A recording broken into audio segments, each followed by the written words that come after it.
Hey YouTubers, and welcome to another episode here on ESGNet, and this is the Scotties Sports Talk here. This is episode 25 here on NCAA 14, the Highland Scotties Team Builder Dynasty, and we're going to do a quick review here of the week that was here in Highland Scotties football, as the Scotties were on the road and they head to Wisconsin there, Madison to be more precise, and face the number 19 Badgers. As you take a look at the offensive numbers there, and well, Wisconsin, successful record this season, 3-1 for the season so far here, and they've had a kind of an interesting season there. Turnover differential in their favor. Take a look at Hornbrook's numbers there. Just in the last game, 20 of 36, 259 yards, 5 touchdowns, 8 carries for 24 yards. That game was against Ohio State in an overtime loss of 38-35. So a tough break for them in that game.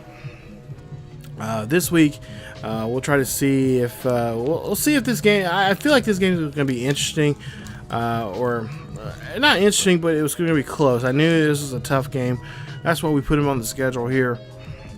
They're known for their tough defense and their smash mouth, putting the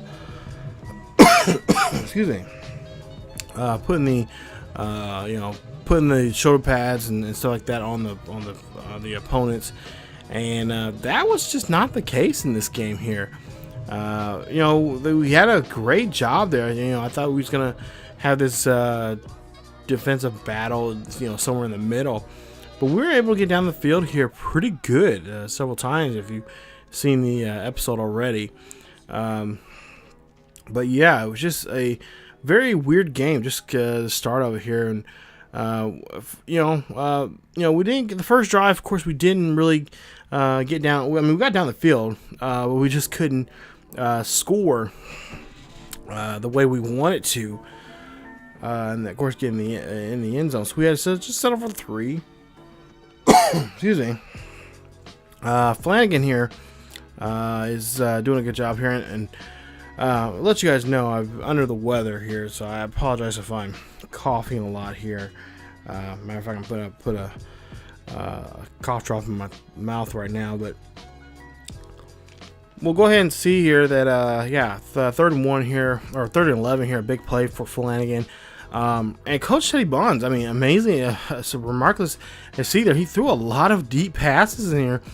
Talking to him after the game, he just seemed, talking to him and Coach Sahib, the defensive coordinator, he says that they just kept seeing mismatches here. They were just they could exploit the passing game and go deep if they needed to, which they did with Little there. Of course, he got in the end zone twice in this game, but it was just something about their defense that they just feel like they could take advantage of them and pass the ball loss. So that's why Flanagan, threw for 317, 4 touchdowns for him in the game, which got him. We won't say it now, but we'll take a look here at some statistics here. Got him talked about amongst people, amongst talking heads of the NCAA college football rankings.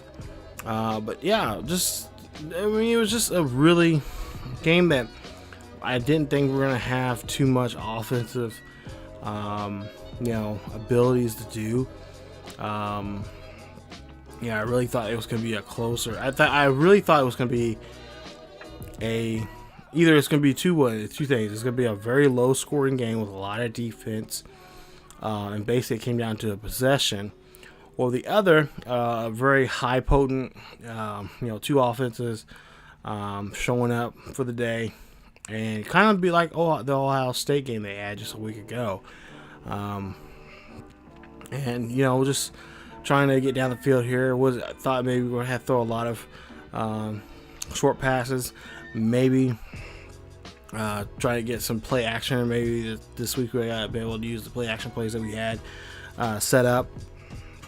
And then, of course, the running game. Kason, nothing against him, but they kind of said, you know what, let's just see what we can do with this passing game and let Flanagan throw, and he did. No interceptions in this game at all. We'll see the final numbers here a little later here as you take a look at more of the highlights of the game.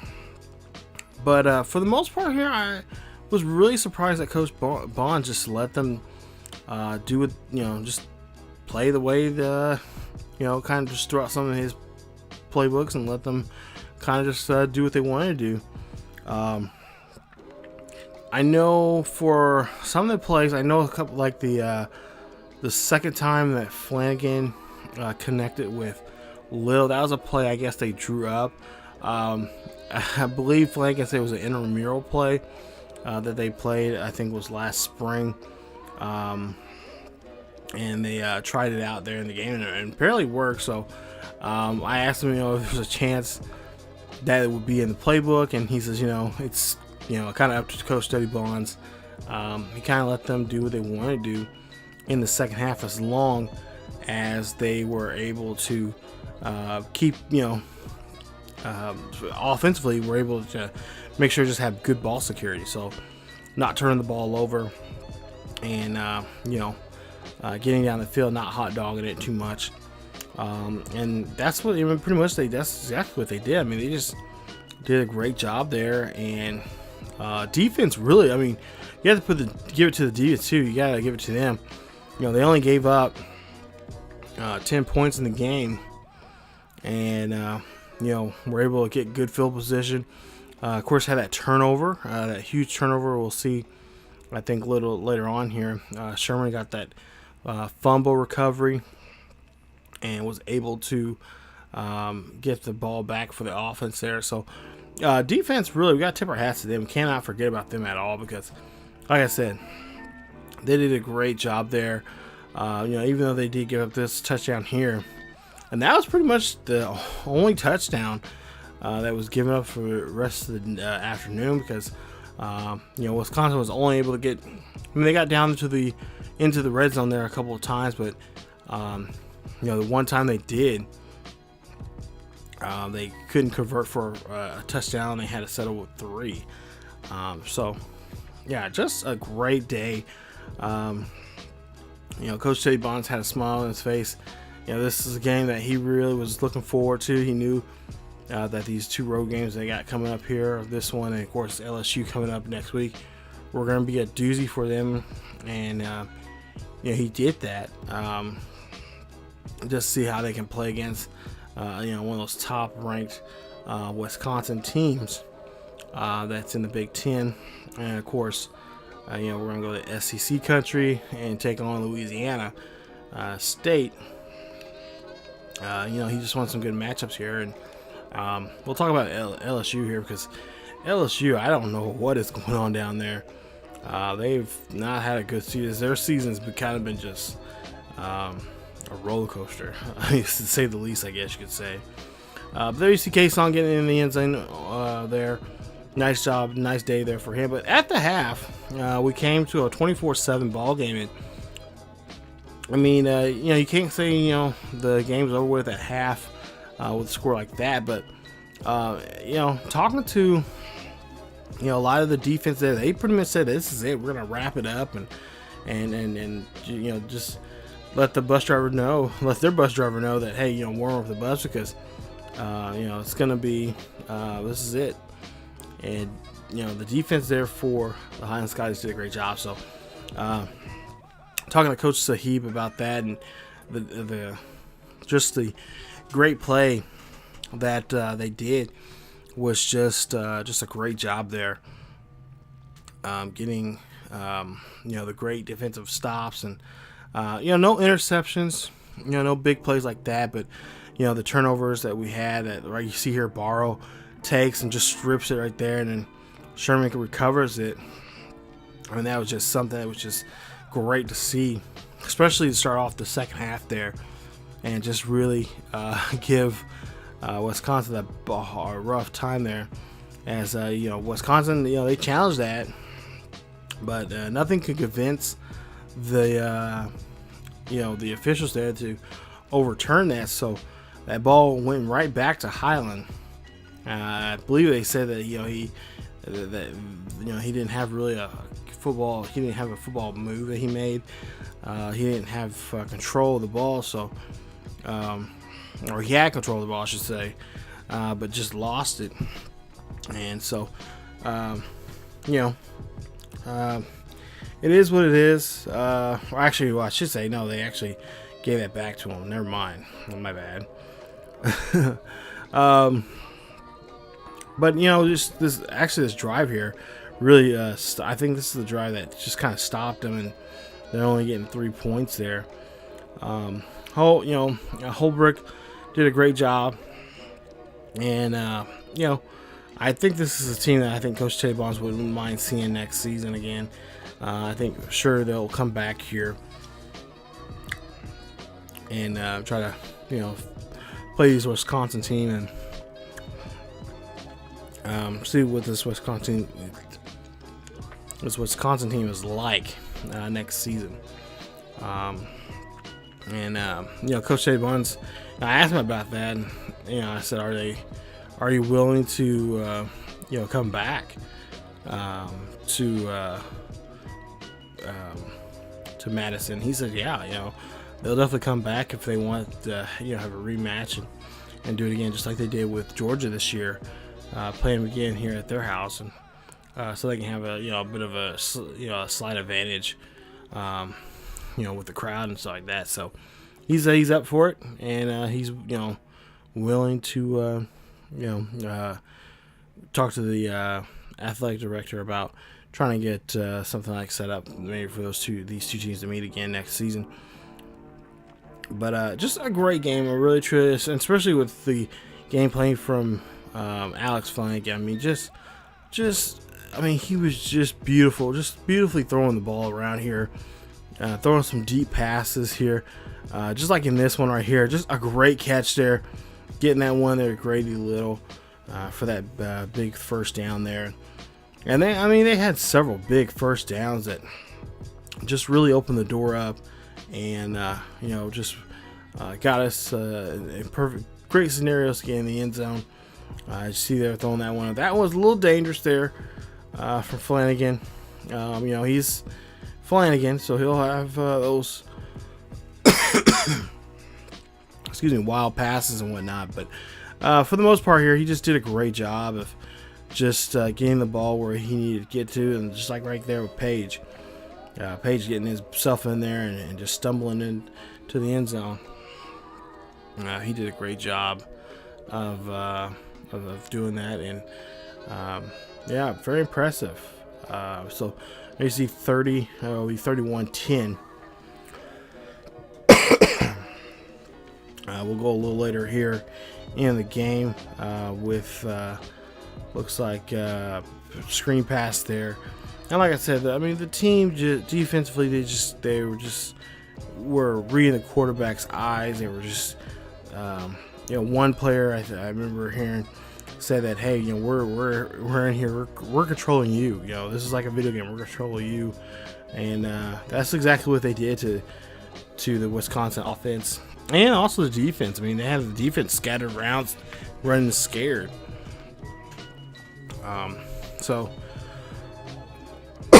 Excuse me. So yeah, it was nice to to see them do that and everything. And question is now if they just can do the same thing against LSU. We'll talk about a little bit of the game plan there for them a little later here. As just like I said, just want to show you guys some of these highlights here of the game of Hornbrook or of the Scotties here, and just just some good passes there from Hornbrook. He just did a great job there, but they just could not get down the field. Defense did a great job there, just pushed them back, making them lose yardage, and I think we lost several yards, or they lost several yards because of our defense there. So Really, like I said, really impressed with our defense there. Coach David Sahib did a great job this week here on the game plan. It's my bad. I should apologize. I should also say Coach Lawrence too, the offensive coordinator there. He did a great job there, just calling these plays, just like that one right there. I mean, that was just a beautiful call. Seeing the mismatch and just seeing, the fastest one of the, probably, I think Gray Little might be the fastest guy on the team. Just a track meet right here, and just be able to get in the end zone and get a nice deep pass like that. Just really helps seal the deal. And we'll see here. Excuse me. Him just making this big run here. This is a nice run from him. Numbers wise, I look at his numbers there going into this game. I really didn't think he was going to run too much, but he made a really nice suppressive run there, and he could have broke one there if we didn't have someone sitting there. But you see another tight end there, or the halfback there, Taylor, gets that one as he snags that ball out of the air. And I think just a couple more plays here, I think, before we wrap up here. Them just trying to get down the field. Like I said, did a good job there of getting down the field, but just came too late here. And unfortunately, that's not going to help them get anywhere here, as the defense did a great job of just wrapping up, making sure the quarterback stays where he's supposed to be. And, not much of a running game, but just putting the hit on the quarterback there, and that's exactly what they did in this game. So there you see the numbers there for Flanagan, of course, against the rest of the team there. And, of course, Flanagan, your player of the game in this one. As, like I said, had a great game. But, yeah, Coach, we got going back to Coach Lawrence there, Coach Alan Lawrence. He, called up some good plays there. And pretty much, Coach Teddy Bonds is like, hey, you're the offensive coordinator.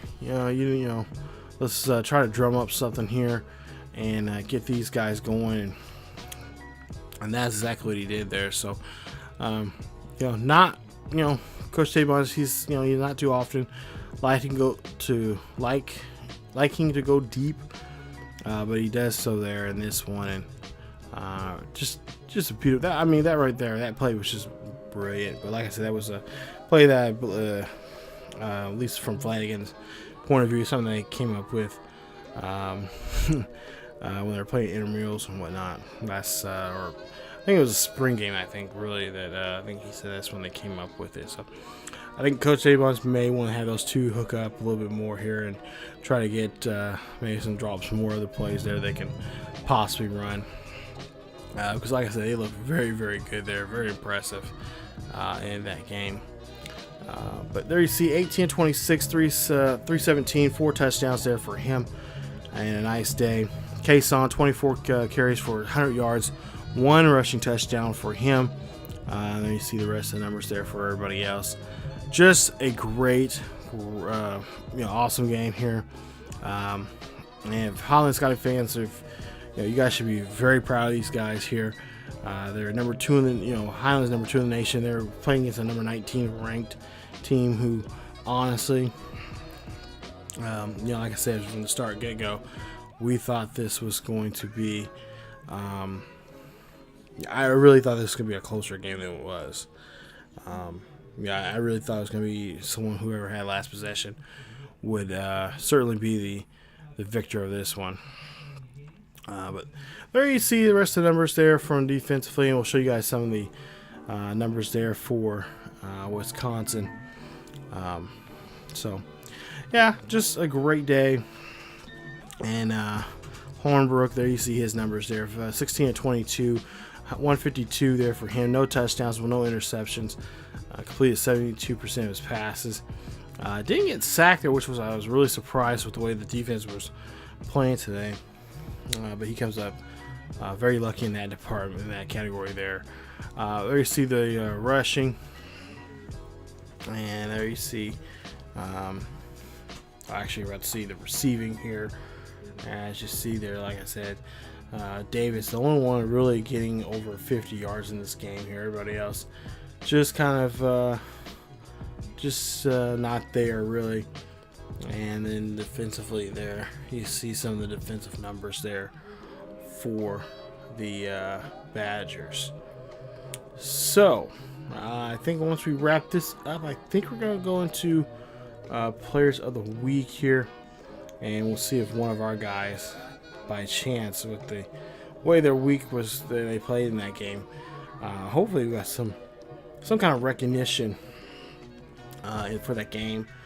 But we'll take a look here. There you see some of the scores here from around the league. Check those, or from around the league, from around NCAA, and hopefully your favorite team made it. Not much of an upset alert like last week. Quite a few rivalry games that we played in, or that were had this week here. So just take a quick look at that. But of course, now that game's over with now, and we have to set our sights now on LSU. Now, I will tell you, LSU has not been playing too well here this season, and they've been having a really rough go of it. As I believe, we should be seeing their score here. I think at some point here, I've already showed it already. But yeah, LSU's had a really roller coaster year. They just cannot get their footing there, and that's one thing I'm really worried about now, is having a team like that don't have really a good footing and don't really know where they're going to go at. It's really dangerous for us because they could try different things, and of course for us it's going to be tough because they could be throwing out their playbook and trying something totally new. Talking to Coach Teddy Bonds about that, he said he's looked at some game footage from earlier this year that they're going to look at, especially a couple games there that they've won. Cause he's afraid, he feels like that they'll go back and go to maybe that formula there that worked for him for the victory. I think that one victory they had so far. I believe they're 1-4, and so teams like that, I don't know, for me in past years with NCAA, that's usually a problem. Those are the teams that really, especially at this time of the year, are like snipers. They just go, especially you're going to pick the bones off of us, I should say the meat off of us, pick our bones and get us that one loss that just ruins us there. As you see, we are number 2 in the nation. Alabama just right ahead of us there in the coaches poll here. So LSU is going to be a team that we're definitely going to have to not necessarily have all hands on deck, but a team that we're going to have to watch out for, as they can really show up and be ready to play and really come at us hard. But I think we can handle it. We had that the Georgia game, which we thought Georgia was going to do something. I see that Georgia lost. They just lost to Kentucky there. We'll see how this game will go. Take a look at the rest of the additional information for voting here. Middle Tennessee State dropped out for number 20. Oregon number 20 from number 21 last week, and number 24 last week. Michigan State. So a lot of well-known schools there dropping out of the top 25. Take a look at Case on there. His stock so far here in the Heisman race has not been going anywhere. Darnell's is starting to go back up there. There's redshirt junior there from San Clemente, California. His stock starting to go up there. Gaskins didn't have a great game last week, but he did have 10 carries for 102 yards and 2 rushing touchdowns. But his stock is starting to go down. Flanagan, as you see there, that's what I was want to mention earlier. His stock is now back up. He's in 4th, and of course Alabama's Scarborough there, his has gone up. So I really think with Flanagan having the game he did and the possible game he could have against LSU, not saying that LSU game is going to be like this game. I really think that Flanagan could get him and K-Son could have that battle there to try to get those last minute votes there for the Heisman. So let's take a quick look here now as we're looking at recruitments here, and you see we got Stanford coming up. He's gonna go for a visit for us. Ian Johnson, unfortunately, will not be a part of our team there. Sorry, Ian. A young man that submitted that to us. He is not going to be a quarterback for the Ohio Scotties. He's going to go to Florida. So we will not see him next fall. Unfortunately, this was a tough week for us in recruiting, as we didn't get too many of the guys that you guys have submitted. We didn't get any of those here. The only person that really did offer a commitment was Mark Collins there, a corner there. We'll show his information here in a bit. But Zion Brown, there you see he's committed to Iowa. We got a couple battles there with Long Henley and Jensen. Heron, he is ready for a visit. And Sam Fowler, he's also ready for a visit. I believe, if I'm not mistaken, I think all the guys that are coming for a visit are going to be showing up in, I think next week, matter of fact. A lot of them decided to show up next week, as we're going to be hosting at home against Arkansas State. So that should be a fun game that we show them, or not next, or 2 weeks from now, I should say, not next week, because next week we'll be in Louisiana. But take a look here. We've moved some numbers around here, starting to really put some of these numbers in, especially for the guys that we're leading in. We're the lead, and we can try to focus in on trying to get those guys signed as we the back end.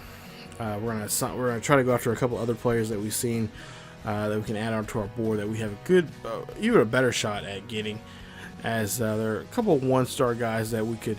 Of course, not going to be starting next season, but try to get some just that depth that we want to try to get, and get some players and other things going on for certain positions, as we are going to be lacking in some of these departments on the team, because a lot of guys could be going early here into the draft. Now, Bart Graham, the young man that went to Nebraska, his brother, Ben Graham, we're getting close to signing him. That's awesome. Hopefully we can sign him. And if we do, the next season is going to be very interesting, because we do have a game on the road going to Nebraska. That's one of the games I know Coach Dave Bond said he wanted to go, because the battle with Nebraska and a couple of his recruitments here this season, he wanted to see if he can play Highland or play Nebraska next season, and we'll see if that will be the case. Now, as for Collins, who has signed with us, there you see his numbers there, 76 overall. Excuse me. With a couple of bonuses there, which is nice. So we're glad to see this young man here. He's not top 20 guy. I believe he's 23rd in the corners. But I like his speed. I like what he can do, and we'll just try to go with that and just try to see what he can do for next season. So, he is an athlete. It looks like he could be playing free safety or free safety or safety there, possibly maybe even corner. For him, but we'll see in the spring what we can do with him. And of course, like I mentioned, Ian Johnson, he is committed to Florida, and of course Zion Brown has committed to Iowa. So those two young men that you guys have submitted, if you're watching, those are where your guys are going to be going to next season. So take a look here at the preview game here for the LSU versus Highland. You see number 2 in the nation right now. As for LSU, really struggling here, 1-4. And of course, you see the tail of the tape for these two. And, well, I mean, very interesting there. As you'll see, the offensive ranking is top-notch there for Highland. But the difference right here is the turnover differential. Normally, we're not in the favor of that, but this week we seem like we are. And LSU, like I said, had a roller coaster year. They lost there at home or on the road there to Kentucky, 30-14.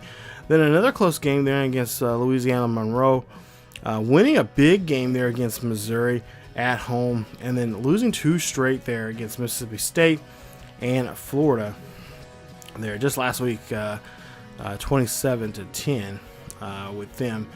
And of course, we will be hosting them, or excuse me, not hosting us. We'll be going there to Happy Valley, and not Happy Valley, Death Valley.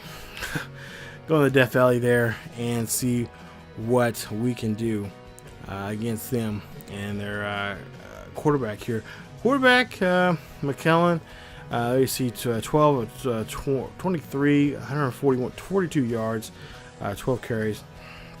Take a look at the halfback and some of the key players on offense and defense, and you know, I mean, look at those speed. I mean, really, truly, he is going to definitely be a thorn on our side here when it comes to the running game, and that's something that we haven't been accustomed to for the last couple of weeks. So it could be a bit of a challenge for us trying to, you know, start focusing on the running game. Even though we, I guess his last game we didn't give over. I think we only gave out, I think the most is 70 yards. I think he had 76 yards or something like that. But it's possible we can do it again this week. But I really think the young man there, the halfback there, he's gonna really do some damage to us if we don't control him very early. Jonathan Giles there, you see his numbers there for him. Of course, the quarterback there, 6'3", 212 pounds. The young redshirt junior, great agility, awesome. Like I say, acceleration is really great. Throw power and accuracy right up there. So he knows exactly what he's doing, and we'll see how this young man throws in this game here in this weekend's game coming up. We'll take a look at here at some of the defensive players too, and some of the defensive players there just some really, I mean, great numbers there for the outside line, right outside linebacker is what I'm trying to say. And there you see Key's numbers there, and he's definitely, I mean, yeah, he's ready. He's ready for the NFL there. He's definitely he could be a huge draft pick there for the NFL teams out there. Corner, great man coverage and zone. So definitely not going to be throwing too deep. If he's, he can cover that with also, from man to zone. So a lot of slant routes, probably a lot of short to mid-range throwing. But I think running will be key for us. So case on, get your running shoes ready, because this is definitely going to be your day. We'll need him quite a bit. Not to mention the rest of the halfbacks there here at Highland. Take a look at the defensive tackles there for LSU and see what they can do there. And pretty strong guys there, and they'll definitely be right on our tail there when it comes to the running game there.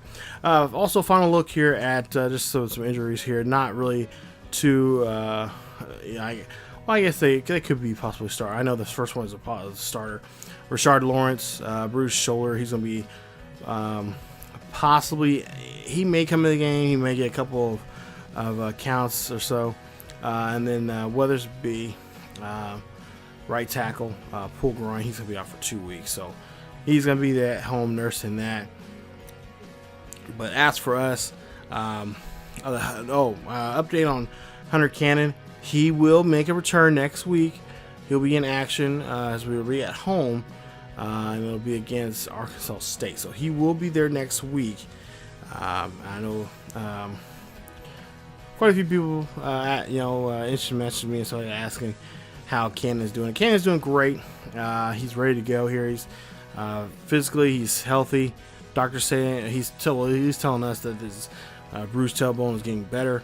A little stiff at times, but he's been definitely in football shape, and so he's ready to get back on the field and do what he does there. So we'll see him next week against Arkansas State. But first, it will be against we'll take on the 1-4 LSU Bengal